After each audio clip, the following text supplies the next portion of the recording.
Well, hello, class. We did the GI tract, the big one, did a two-parter. And now a separate lecture just looking at the liver with its gallbladder and the pancreas. And so both of these organs, super critical to life. Your liver, wait till you see the list of functions. It just does so much, from making all of your proteins in your blood to detoxifying substances to storing sugar and vitamins and making, whatever you need for your metabolism. And the pancreas also. Can't live without a pancreas for both its endocrine function, for insulin and glucagon, and also looking at digestively, it makes pancreatic juice, which is going to neutralize the chyme coming from the stomach, and it makes so many enzymes to break down just about everything. So we'll take a look at what can go wrong. All right.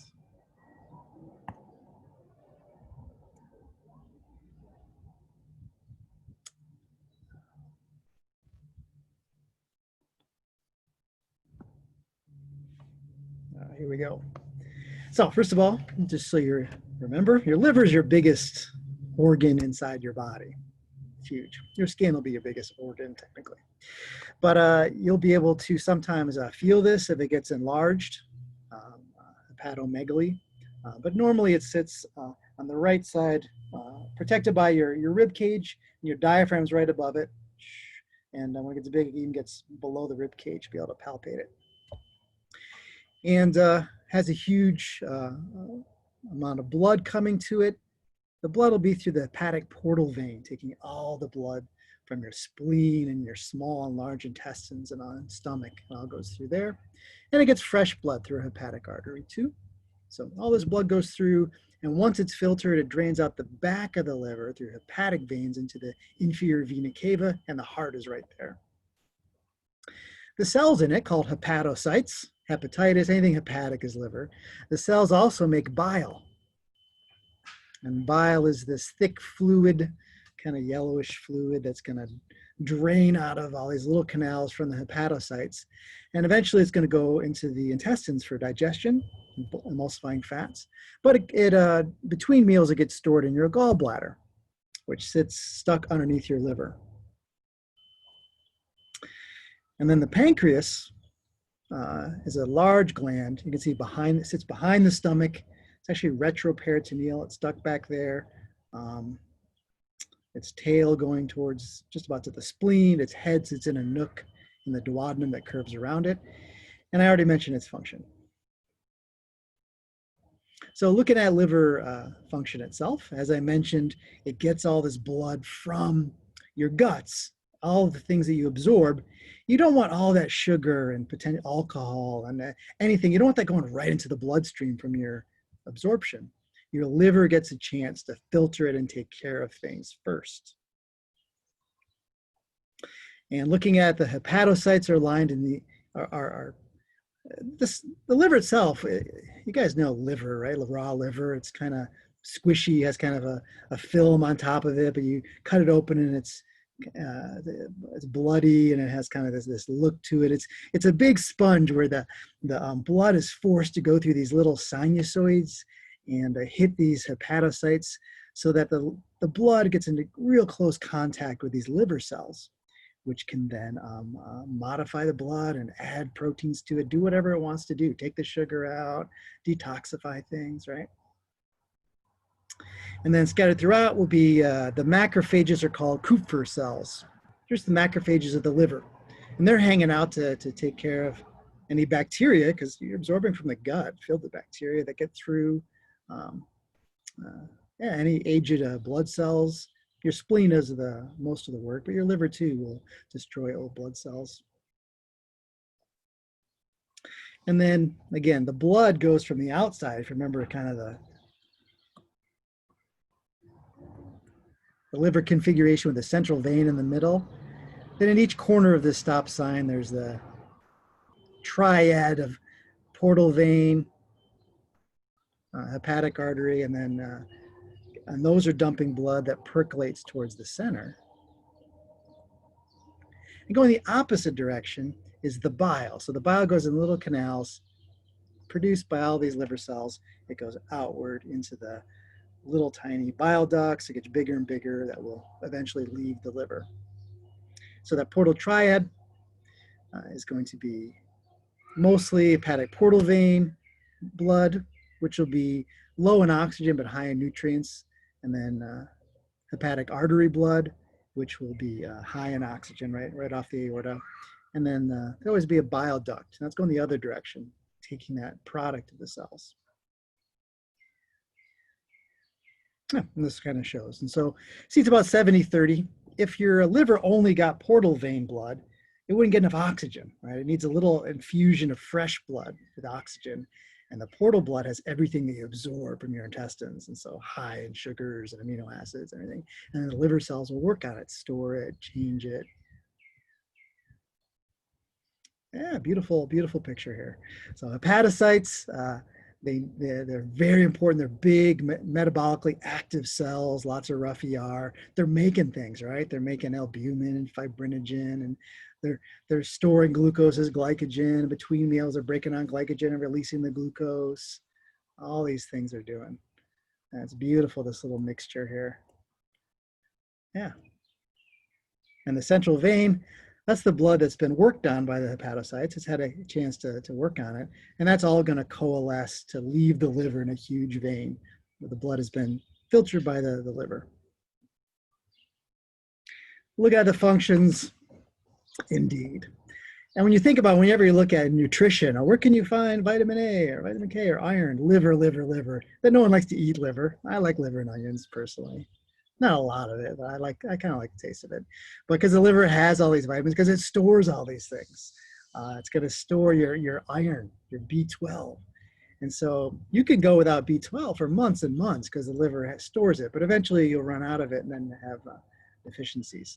So it stores all these things in the liver. It's going to be early on, and you look at, I mean, one of the important things is that it's going to store excess sugar and then release that sugar when you need it. So glycogen to glucose, when you need sugar in your blood, you have too much sugar in your blood, it takes glucose, stores it to glycogen. You guys in the Atkins diet, where you're trying to not eat any carbs, it can make glucose through gluconeogenesis from amino acids and such. Yeah, sure. So it can make glucose from other things. It really is important in fat metabolism. I take a statin to lower blood cholesterol, and it's affecting my liver cells. It's saying how they store LDL and HDL fats. Yeah, sure. And importantly, it's going to make urea. And so you're going to see, if you have liver failure, you're going to have ammonia levels in your blood build up, and that's toxic, especially to your brain. And so it takes ammonia, puts it together into urea, releases it into the blood, and then when the kidneys get it, the kidneys can get rid of it. Yeah. It synthesizes all these proteins. So when you have liver failure, you're going to have clotting issues because you can't make fibrinogen. That's where you make it, and other proteins too. And albumins, it makes these proteins that are important in the osmotic level of your blood. So your liver fails, you have edema because you don't make enough liver proteins. Yeah, blood proteins from your liver, sorry. Yeah.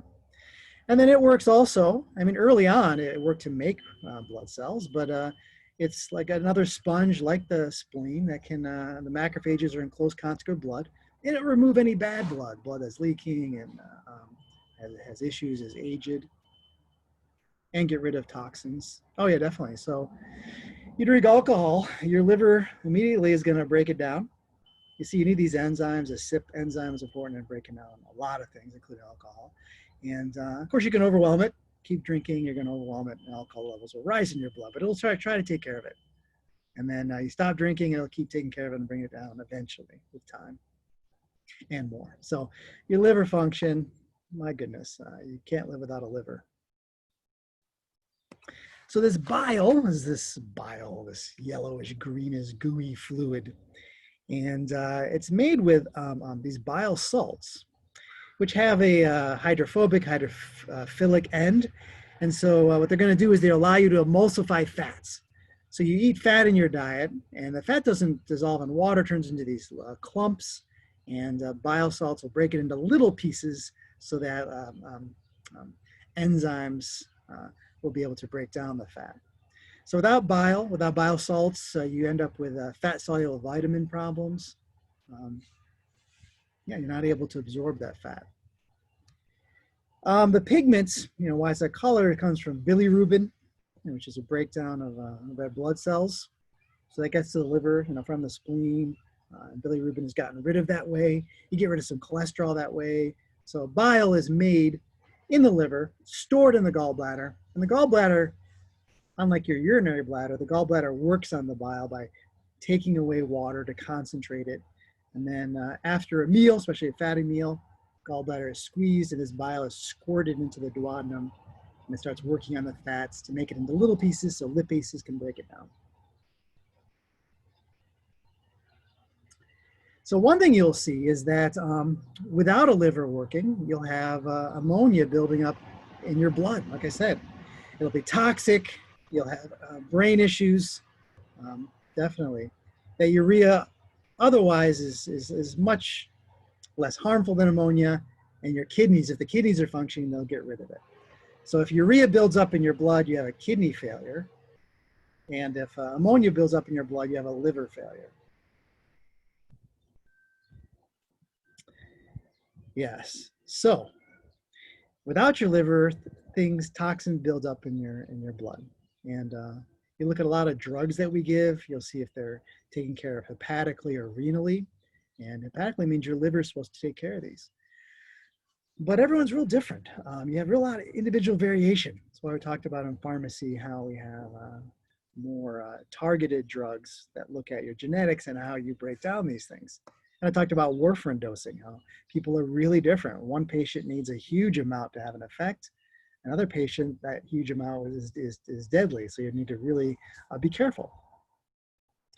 And you'll see the liver, once you give, it has the enzyme to break down, let's say the enzyme breaks down several drugs. And so if you give many drugs, that enzyme can be so used up that other drugs will build up their toxic effects. So what I'm saying is that you need to look at what drugs are given, whether your liver can take care of them, because they'll be sharing enzymes, and so it'll be this complex effects. And the proteins, I just threw up this huge list of proteins made by the liver. And albumin is the most common in the blood. It's the most common blood protein, and it takes up space for osmosis. So it allows the water to be sucked back into the venous system instead of causing edema. And then when you have liver failure, you're not making those proteins, you'll have clotting problems. You'll see petechiae and clotting problems. Now the pancreas has a head, has a tail, and within it are these little islands, pancreatic islands, formerly called islets of Langerhans, still call them that. But they are adjusting to blood sugar. They're watching the blood sugar. And high blood sugar, they'll secrete insulin. Between meals, they'll secrete glucagon. But most of the liver, this is the pancreas. Most of the pancreas is made up of these little acini, these little cells that are making pancreatic juice. All kinds of enzymes, right? Trypsin, lipases, nucleases, all kinds of things. All right, so quick little review. Some major problems here with the pancreas and liver. One, we're going to see gallstones. So common. So choleliths, lith means stone. And what happens is when you have a fluid and you really concentrate anything, for instance, cholesterol in there, you're going to have the potential for it to precipitate out and make these stones. Anything, right? You take a liquid, really concentrate it. You're always any kind of little nucleus of a crystal's gonna form around it. So a lot of people have gallstones. Usually it's going to be asymptomatic, but they get big enough or they start blocking the ducts, and you can have tremendous pain. When a gallstone gets big enough to block a duct, then there's this backflow. The muscles spasm to try to get rid of it. One cure is a cholecystectomy, which means removal of gallbladder. In terms of surgeries, it's up there in the top 10 common surgeries. So no problem. You can lose a gallbladder and you can be just fine. And the stones can be various types. Another thing is hepatitis. When you have hepatitis, it means liver inflammation. Your liver is unhappy. And it can be caused by viruses, hepatitis A, B, C, or it could be liver, or it can be other things can damage the liver and cause hepatitis. Yeah. And hepatitis, this kind of inflammation of the liver, can lead to cirrhosis. So we'll talk a lot about cirrhosis. When you replace healthy hepatocytes with scar tissue. And by having cirrhosis, you put you at risk of getting carcinoma or liver cancer. No. And liver transplants, that issue with hep C causes the most liver transplants here. Pancreatic conditions, you can have an inflamed pancreas. Alcohol, for some reason, really takes a number on the pancreas. And then gallstones, you wonder, well, how are gallstones? We're talking gallbladder. How's that related to pancreas? Well, they are, because the bile duct and the pancreatic duct come together to squirt out into that duodenum. So if there's a blockage here from a gallstone, it also could block up the pancreas. And those juices are filled with enzymes that if they stop, they're going to start digesting the pancreas, causing tremendous pain and damage. Fulminant, just so that you guys should know that word, it means it comes on rapidly and acutely instead of long-term. And then pancreatic cancer is a particularly bad one. And then, of course, diabetes is an issue with the pancreas. All right, so what do you see in patients like this? Well, if you see jaundice, particularly shows up in the whites of the eyes, turns yellow, or it can be the total skin jaundice. Depends how serious it is. You have a baseline of bilirubin in your blood, 1 milligram per liter, something like that. That's normal, and you're getting rid of it. When that starts rising to 10 times that number, you see the actual bilirubin discoloring, especially the sclera, the whites of the eyes. Now, what causes jaundice? It could be you're just breaking down too much blood. You're breaking down too much, and too much bilirubin is accumulating. Or it could be on the liver end. The liver is not getting rid of it and putting it into the bile. It could be a blockage of bile ducts causing bile to back up, and that'll go into the bloodstream. So you look at this, when you look at conjugated bilirubin versus not, you can tease out, like, why are we jaundice? Is it destroying blood cells, a hemolysis issue, or is it a liver issue, a blockage in the liver, or too much bilirubin production? Yeah, and we'll talk about how newborns very commonly are jaundiced, and it's usually not a problem. Yeah, you'll see this colic, a severe pain, and if it's a gallbladder problem, it'll be upper right quadrant. That's where the liver is. Yeah. Weight loss, again, if you don't have pancreas enzymes, you're not going to be able to absorb all those nutrients because you don't make those enzymes. Steatorrhea is having stools that are filled with fats, so they float. And this means that you're maybe not making bile, so you can't absorb those fats. The fats are going through you.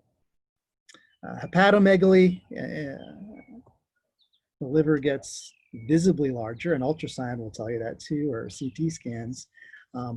You'll see hepatomegaly means your liver is too large, and could be a number of causes, but it makes you immediately look to find the causes. And lab tests. Lab tests are the way really that we know about liver function. And one thing is the AST enzyme is when liver cells, other cells too, but particularly liver cells are damaged. And you'll hear an AST-ALT ratio too. And so this is going to tell you liver functioning. And if your liver is unhappy, it's liver cells being destroyed, these enzymes will build up in the blood. That's a good first sign. Bilirubin, again, could be a blood destruction issue, but it could be a liver issue. And then looking at proteins too, because liver makes proteins. So you see a decrease in liver proteins in the blood. You gotta want to look to the liver, like, hey, why is it not keeping up? If you have a pancreas failing, you'll see things like enzymes that should be used in the duodenum for digesting starches and fats, but they show up in the blood. So high levels of amylase and lipase in the blood mean there's a pancreas issue. Pancreas is being destroyed, and those things are going into the bloodstream. And then all kinds of specific tests. So let's say you suspect any pancreas or liver issue, you'll order some tests, a panel to get some more detail. So yeah, really, these lab tests are the way we diagnose liver disease. I mean, you can do biopsies and examinations, ultrasound to find tumors, but the lab tests really tell you a lot about what's going on. Definitely. And if you have hepatitis, you can look for in the blood antigens for specific hepatitis viruses. And I mentioned the bilirubin too. Ultrasound is you can look at gallstones, you can look at x-rays. And so for the calcified ones, they show up. For other ones, ultrasound it's safer, no x-rays, and it's the preferred method of looking at gallstones.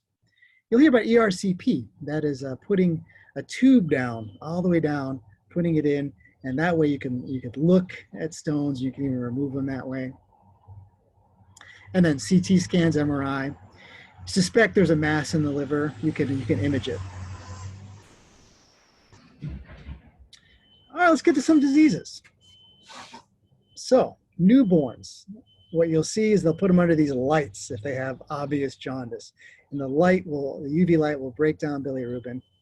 It's interesting how they first discovered this. A nurse brought a kid out in the sunshine, brought it back, took off the diaper. Like you can see that the jaundice was gone except where the kid was being covered. And so now they use these lights to get rid of bilirubin, put it in a safer form, a soluble form. And nearly all newborns. So you just aren't mature enough to break down the bilirubin. That comes quickly after birth, but they'll take care of it early. If it doesn't get better, you have jaundice of the newborn in a small percentage, it's a severe form where they need to find the problem and take care of it. Oh, biliary atresia, or you can see the ducts, the bile ducts start reducing and getting scar tissue and getting smaller. This can be a fatal disease. So if they have your bile ducts are regressing early in life, it can be fatal, and they need to take a look at it. Of course, cystic fibrosis we talked about with the respiratory system, and that's where it's most famously has its effects with too much mucus. But the term cystic fibrosis came from its issue in the pancreas. You have these fibrosis, you'll find it in the pancreas, and you'll find the tissue of the pancreas becomes fibrotic, and then you'll see dilation of the pancreatic duct, and this is how the issues really come about. You have a chlorine pump issue, and so you get really thick mucus in your pancreas, and it's going to build up and cause plug, and it's going to block it up, and you're going to have pancreatitis, these really painful bouts where, again, if you can't get rid of that pancreatic juice, it's going to turn into a form where it starts attacking and eating away the pancreas. You got trypsin and enzymes that break down proteins. It's going to break down your own pancreas, causing pancreatitis. Yeah, and if you have, let's say you have pancreas damage, it's not reversible when you destroy that tissue. And one thing you're going to see is diabetes come about because you break down the pancreas, you're not going to be able to make insulin. Well, let's talk about hepatitis a little bit. Of course, there's several forms. They're just the letters are just in the order that they were discovered. And yeah, A, B, and C particularly are the ones we want to talk about.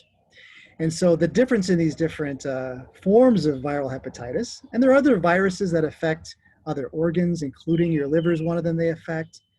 And but these ones are specifically kind of liver specific. They really affect the liver, and they're huge issues. Hepatitis caused by viruses.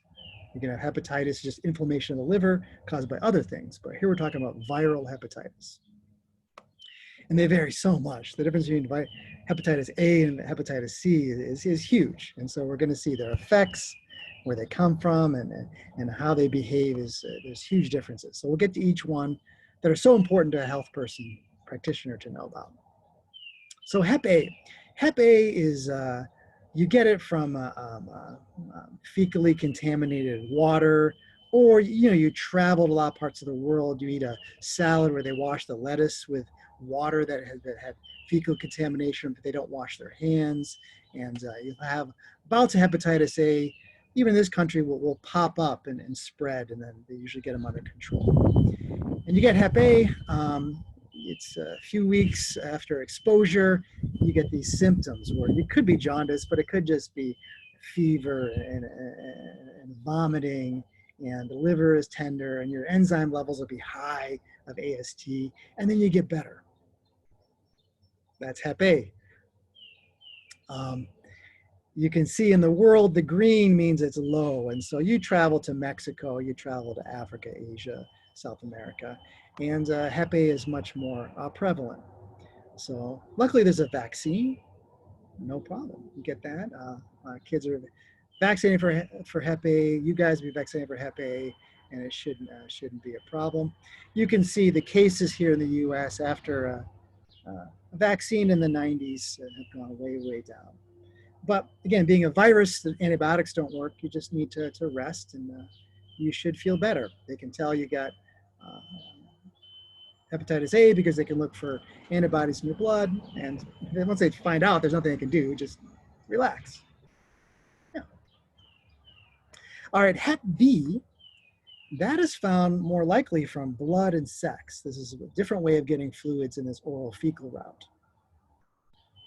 And this can be much more serious. And so I've got Hep B vaccine, and you guys working I work in a laboratory, whether it be blood and things like that. You guys, if you work with patients, it's a series of a couple of shots, and then you won't get Hep B, most likely.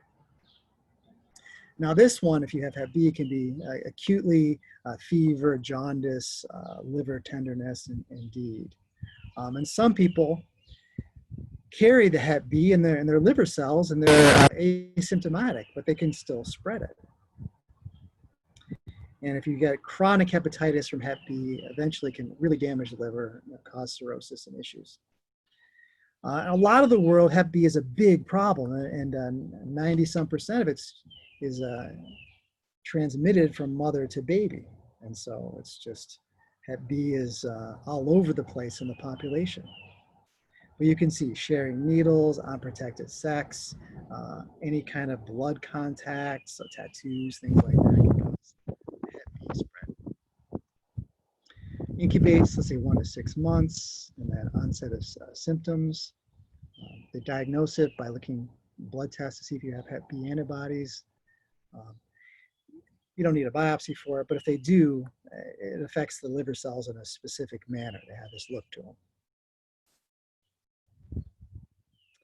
Yeah, so let's take a look. I let you look at the world. You see where Hep B infections are very common in sub-Saharan Africa, in China, places, the Native American population. You can see that in Alaska and the northern part of our hemisphere. Yeah, so look at it. So you think to yourself, oh, Hep B sounds really bad, or I can do some really bad things. It's true, but it turns out only 1% becomes fulminant, like a rapidly developing infection that's life-threatening. And you look, chronic hepatitis leading cirrhosis, it seems like small numbers, but Hep B and its consequent infections are such a big health problem worldwide because over 3 billion people have this around the world. So many are asymptomatic, but even though these percentages are small where something really bad is going to happen, with such large numbers, it's a huge case of cirrhosis and liver problems worldwide. But we have a vaccine. You guys get it, and you should not have an issue with Hep B personally if you get this vaccine before you're exposed to it. Now, Hep C, and it wasn't long ago that there was nothing. There was no vaccine, no treatments, and now we have treatments. for it. But Hep C is really increasing in this country from, it was blood transfusions, now they're really carefully watched. And now it's IV drug users. Really, Hep C is spread quite a bit. And then you can get it through tattoos and other ways. It's another one like B that's spread through the blood. But here's some facts here looking at that. Yeah, common bloodborne infection. Millions of Americans are getting this. 3% of worldwide have it, yeah. And half people that have Hep C don't know it. It's asymptomatic. Yeah. So it incubates, and you can see when you see parentally, that means you get through your body, but not through mouth, not fecal oral contact. So parental nutrition is when you feed someone through an IV. Okay, so that's that word. You should know what it means. And today it's mostly through IV drug users sharing needles. You get HIV, you can get Hep C.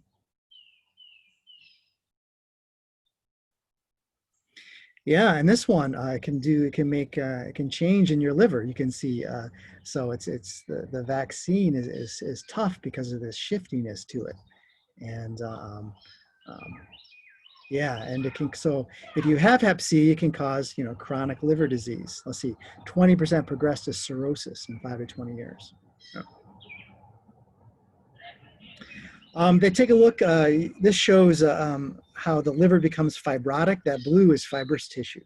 So your liver just turns, cirrhosis is more liver cells turn into fibers, and the liver cells you need to do its work are just confined to smaller and smaller spaces. So you have less hepatic functioning because more of your liver is taken over by fibrous tissue. And the fibers can mess up the delicate arrangement. So even if you can regrow some liver cells, they're not really connected to that biliary tree. And so fibrosis screws up the normal function of your liver, and your liver functions get less and less. Your protein levels get less and less of helpful proteins that it makes. And the bad stuff the liver used to take care of rises in your blood. So some of these direct-acting antiviral drugs, they're new, and they hold a lot of promise.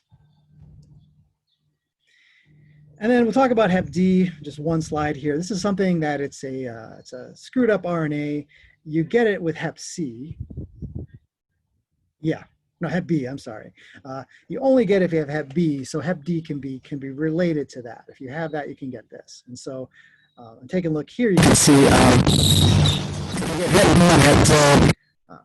together like that, you can see 5% likely. But if you have Hep B and then all of a sudden get in contact with Hep D, it's much more dangerous. So you can see some subtleties here. And again, maybe don't want to overwhelm you here, but if you have Hep B, you can also get Hep D, but you need to have Hep B. You don't get it on your own.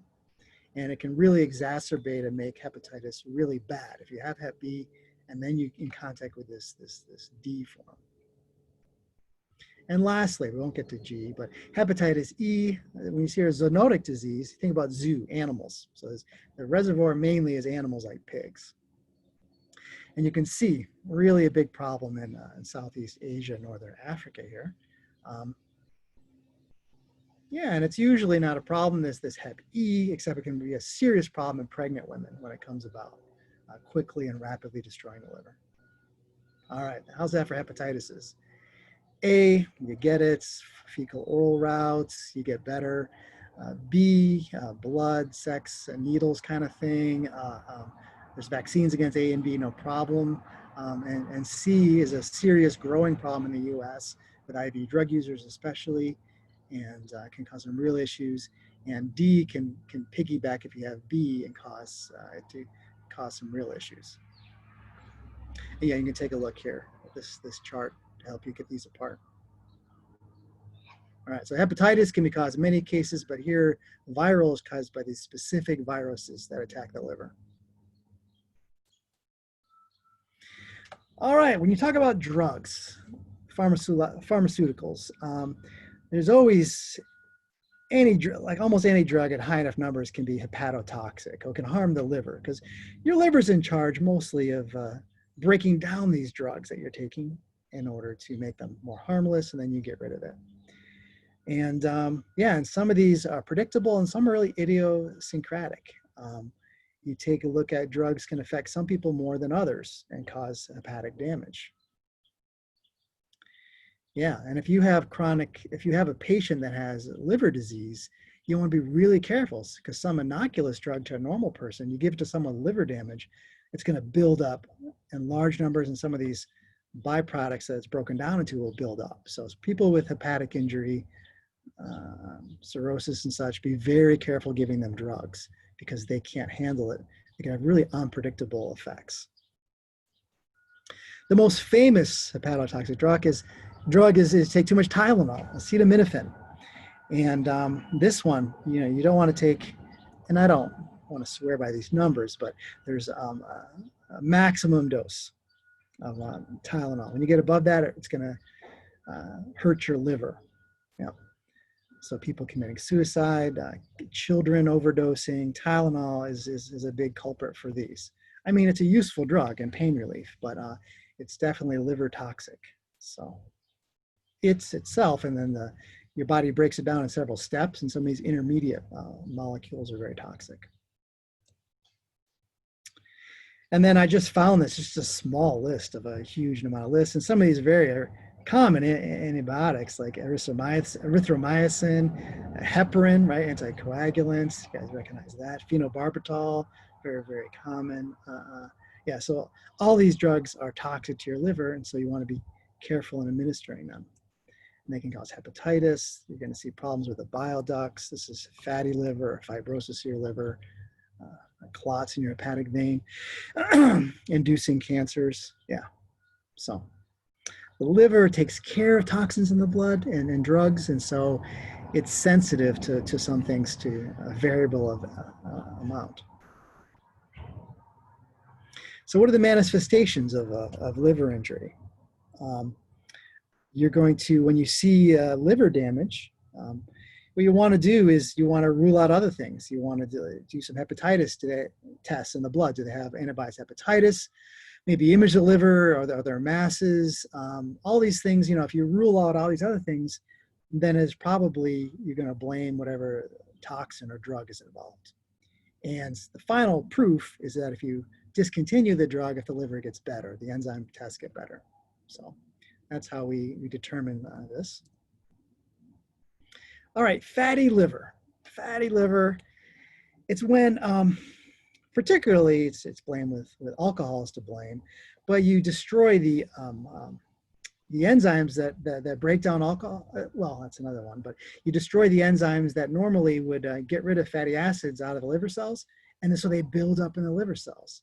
And you get a liver histology that's, the cells are just storing all this fat. And overall, the liver has this fatty liver look to it.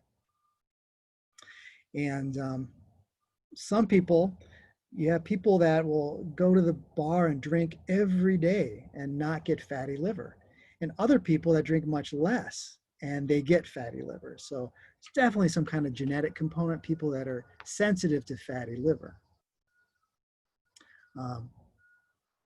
Yeah, and so you can have a fatty liver. You can live with it and you can die of a heart attack, something else, right? Or you can get fatty liver, and some people causes liver degeneration and serious problems. So realize very wide outcomes here, but it's accumulating fat in your hepatocytes, is fatty liver. And then if you have hepatitis caused by fatty liver, you can see the name, this is steatosis or steatohepatitis, is when the fatty liver causes inflammation of the liver. Can lead to so this is fatty liver leading to fibrosis and cirrhosis. But usually fatty liver, it can be asymptomatic. You just have a fatty liver. Yep, they can do some scans. There's pregnancy-associated fatty liver as well. All right, autoimmune diseases. These are rare, but there's autoimmune diseases of the liver that can target hepatocytes, your own body. So not good if you're attacking your own liver. Yep. And this can go undetected. This autoimmune disease until eventually the cirrhosis is such that someone comes in because of symptoms of liver failure, and then they notice it's autoimmune disease. They could try to tamp that down. Yeah, this is one that's a big, serious issue if you have it, but you got, you're breaking down the bile ducts, biliary cholangitis. Mostly women, and you can see down here, your immune system is breaking down the bile ducts and causing bile ducts to get smaller and smaller. Bile, you're going to be jaundiced, bile is going to build up. And yeah, definitely an issue. All right, let's talk gallstones. Very, very, very common. Cholelithiasis or cholecystitis is going to be places where the gallbladder is an issue. And the stones, like I say, most are cholesterol, but you can have bilirubin stones, all kinds of interesting stones can form. And women get it more often with obesity. Some people blame well, diet sodas and other things about your diet can affect gallstones.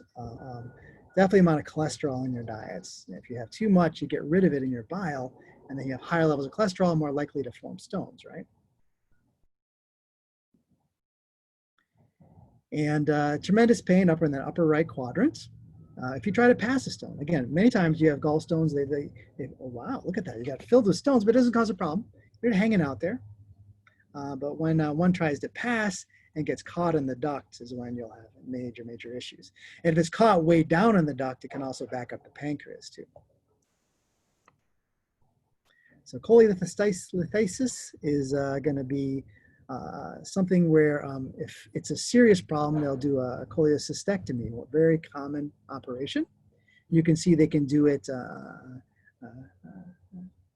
arthroscopically. They can do it without making an incision. Many people have an incision, but they can do this with small incisions where they go in and remove it and they pull it right out of a little hole. So problems would be inflammation of your gallbladder, of course, causing pain. And litho means stone, so lithotripsy, they can go in and try to break up the stone into small pieces. But if it's a recurrent issue with gallstones, they'll remove the gallbladder and you'll be fine. All right, pancreatitis. This is going to be inflammation in your pancreas. Pancreas cells will die, causing tremendous pain. And if it's more than it lasts a long time, it's going to be life-threatening, of course. So this autodigestion, unfortunately, your pancreas is making these enzymes that break down everything, every kind of protein, every kind of fat. And if they're not allowed to go into the duodenum and they're stuck in these cells and these ducts, they'll break down and autodigest yourself, your pancreas. So look, here's these blue enzymes making their way where they're supposed to. But if they end up not be able to get out of there, you're going to have pancreatitis and issues. Yeah. Alcohol is blamed for pancreatitis quite a bit. I'm not sure exact mechanism there. And gallstones can block up your pancreatic duct as well. Yep. So slowly progressive. This really shows it that pancreatic duct will be dilated, and you'll have these periods of pancreatitis, this tremendous pain. Of course, cystic fibrosis. Yep, cystic fibrosis. You can see these causes here: autoimmune pancreas, alcohol and smoking, cystic fibrosis, other hereditary issues that cause pancreatitis. Yes, and all these things, if these ducts are supposed to drain this juice into your duodenum, but if they don't, you're going to have pancreatitis. So acute, you have, let's say a stone all of a sudden lodges, you've got pancreatitis, you're going to find amylase and lipase in the blood. It's not supposed to be in the blood, even in the urine. So it's going to be building up because your blood will filter out the amylase too. And chronically, let's say you have pancreatitis in a chronic situation, diabetes is going to be a manifestation because you're destroying the pancreatic cells, and then malabsorption. You're not going to be able to break down the nutrients because the pancreas makes a lot of those enzymes. Yeah, and a sequence where you're going to see what's going to happen here. Here's an enlarged pancreas. Um, is you're going to see these cysts developing. The ducts will be dilated. Um, yeah, you can even have um, paralysis of the nearby small intestine there, and bleeding. Yeah, so pancreatitis is nothing. Is something just definitely to be worried about. All right, let's get to some cancers. You can have a primary cancer of the liver, a hepatocellular carcinoma. Cirrhosis can lead to this, can lead to carcinoma. Cancers, particularly of the gallbladder and the ducts, can be particularly deadly cancers. And a lot of cancers are metastatic to the liver. So you see liver cancers, you do a biopsy, you find out, oh, this was originally a colon cancer. This was a lung cancer. This was a liver, this was a breast cancer that spread to the liver. So the liver is a popular site to metastasize for a lot of other primary cancers. Remember, all your blood goes through your liver. So it starts gets loose from the breast, carried in the blood, eventually makes it into the liver, takes hold and starts growing. If you have these cancers of the liver, often if they're spread throughout, there's nothing they can do. But if you're lucky and if you're in good health and they can find the cancers in specific places, they can remove even that whole lobe of the liver and be successful that way.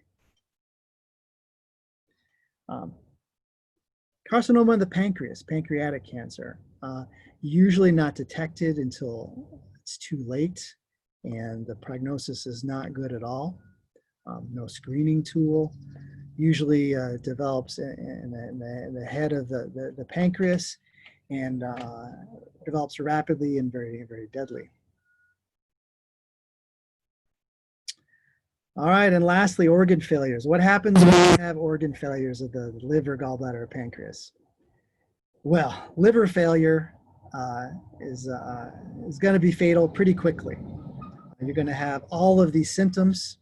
You can take a look at those because without hepatocytes, you're not making liver proteins. Ammonia is going to build up. You're going to have encephalopathy problems there. You're going to have ascites, all these things, clotting issues. Yeah.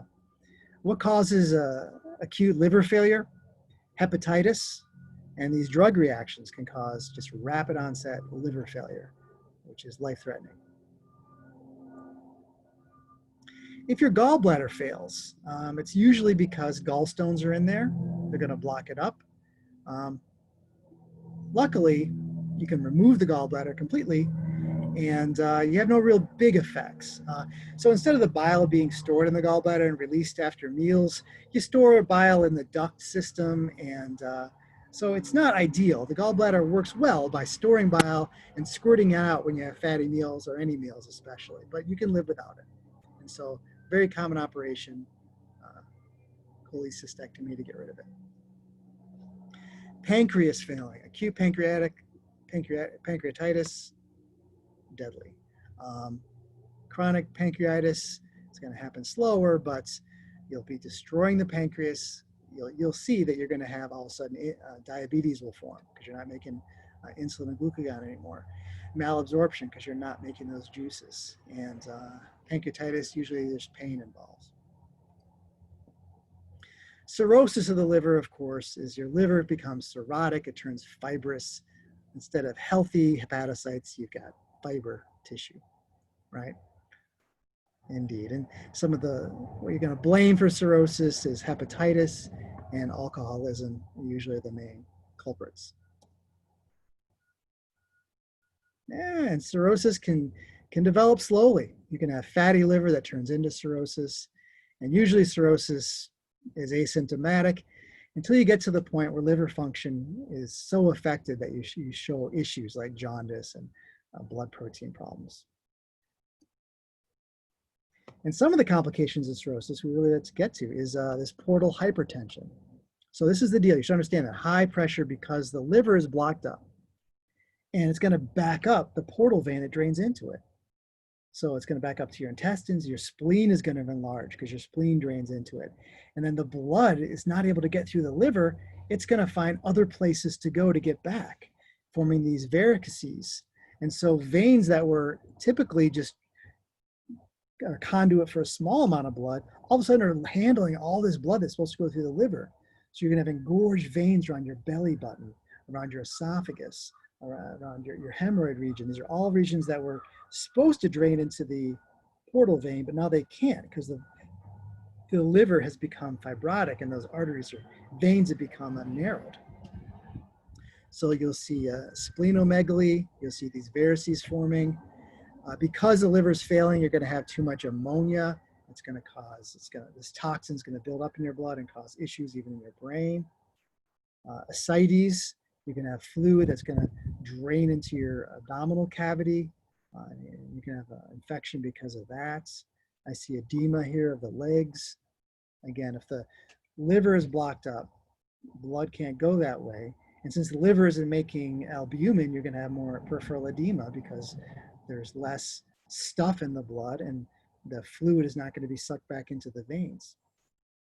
Turns out you have estrogenic effects. The liver is going to affect like estrogens. You might have gynecomastia, or men will deliver breast tissue growing. And then, yeah, issues with even the lungs are going to be involved here and the kidneys. And this shows a kid with portal hypertension. You can see those veins on the surface are bulging out because the blood is trying to get back to the heart and it can't go through the liver. And when you have chronically cirrhotic liver, you're going to be more at risk for carcinoma of the liver, liver cancer. And then some of the issues with treating a person is they usually have poor state of health. If their liver is failing, and you see this too, increase in the U.S. of hepatitis C and increase in obesity in our country. All these are causing more cases of cirrhosis and liver failure. Yeah. And how do we come up with these signs? People go to the doctor because maybe they have gynecomastia or they have veins popping out around your belly button. If you have the veins of varices in the esophagus are popping out, that's a major cause of death if they burst and you have arterial bleeding. So it's a consequence of portal hypertension. And most liver function issues are diagnosed by looking at a blood panel. You'll see these AST, ALTs, and other things popping up, and then they look and say, oh, okay, we've got a liver issue. So people with cirrhosis of the liver can live for years and years and years. Fatty liver, decades, and it's not what's going to be, it's what's going to kill you. But other patients, it comes about more acutely, and you need a liver transplant. And that's the only real cure if you have a liver that is so far gone, cirrhotically or with cancer. And a liver transplant works pretty well. Because a healthy donor can get rid of a whole lobe of the liver and they'll be fine. And liver will grow back. So that's that. All right.